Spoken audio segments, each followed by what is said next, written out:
est-ce que vous criez à mort le bonhomme printemps? Parce qu'on veut accueillir l'été et tuer le printemps.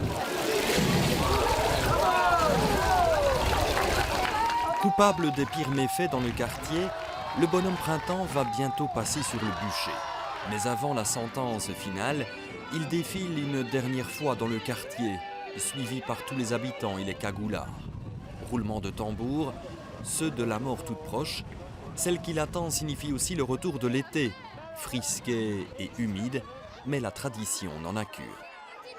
C'est une des rares fêtes où il y a, pour ainsi dire, tout le quartier qui est là. Oui. Et on voit que tout le monde s'y retrouve. Oui, voilà, c'est la fête de quartier de l'année.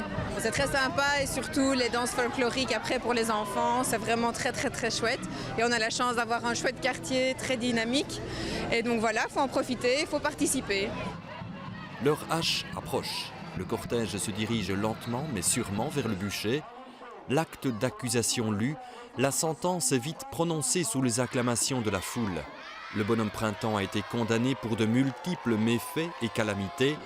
La fermeture de la boulangerie du quartier, la météo exécrable de ces derniers mois, le projet d'agrandissement d'un supermarché, l'état des routes et on en passe. C'est à lui qu'on attribue toutes les mauvaises choses du quartier et tout ce qui s'y est passé. Donc on y va de tous les petits ragots. Tout le monde vient souvent me sonner à la maison pour raconter sa petite histoire. Et voilà, on essaye de faire un petit peu un melting pot avec tout ça. Et on essaye de contenter tout le monde sans être trop méchant.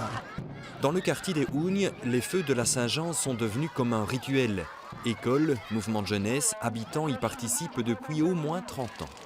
Au début, on ne vendait que du vin, on brûlait le bonhomme printemps, on faisait le barbecue, on creusait nous-mêmes le trou pour pouvoir vendre les saucisses. Et puis au fur et à mesure, il y a ici une vingtaine d'années, on a décidé d'en faire une fête beaucoup plus grande. Et c'est la raison pour laquelle maintenant nous accueillons entre 600 et parfois on est déjà arrivé à 1000 personnes. Autour du grand feu, la fête de la Saint-Jean rend hommage à la lumière, normalement très présente à cette époque de l'année. Saint-Jean n'aime ni la pluie ni le froid. Au moins son feu aura réchauffé l'atmosphère, un peu trop fraîche.